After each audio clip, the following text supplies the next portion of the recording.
Hello বন্ধুরা, আমি কয়েকদিন আগে হাঁড়ি ফালাইছিলাম হাউজের ভিতরে শিং মাছ ধরার জন্য। প্রায় 7 দিন আগে। এই যে দেখেন, একটি হাঁড়ি বাইসা উঠছে, আর বাদ বাকিগুলা দেখি উঠাই। যে পানি তো গুলা হয়ে গেছে, দেখি কোন পাশ দিয়া দেখি। এই যে একটা উঠাইছি, দেখি ভিতরে শিং মাছ আছে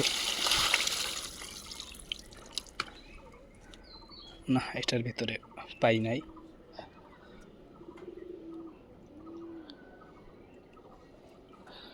এটা ডুবাইয়া দেই।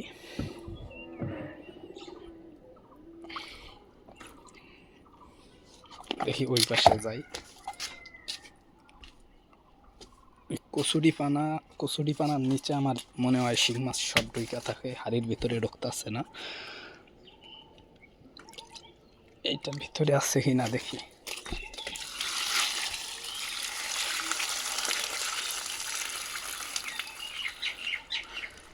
না, এটার ভিতরেও নাই। কচুরি পানা দেওয়া ছিল।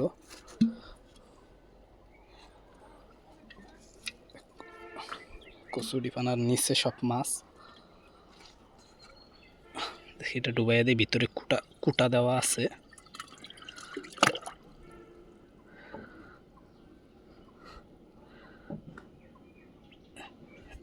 এইখানে দেই। দেখি ওই পাশে যাই। ওই পাশে যাইয়া দেখি।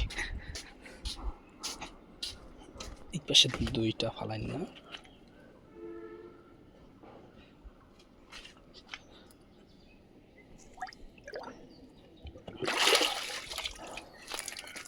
একটা উঠাইছি, দেখি।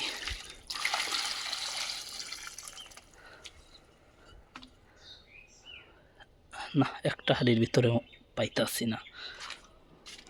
এটাও ফালাইয়া দিই।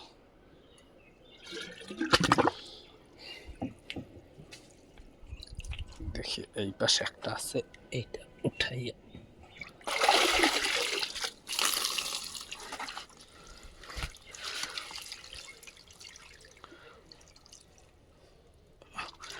এটার ভিতরেও নাই।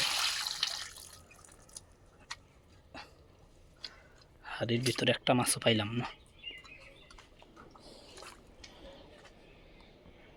তারপরও দিয়া রাখি, এটার ভিতরে ওরা থাকতে পারবে। পানি গরম হয়ে গেলে হাড়ির ভিতরে এটা উঠাইনার সময় ওরা বাইরে যায়।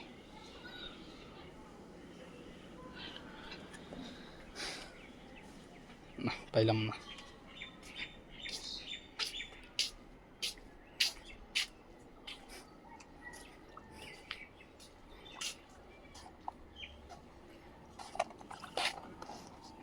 সামনে কটা ফিট দিছিলাম, এই যে খাইতেছে কই মাছ এইগুলা।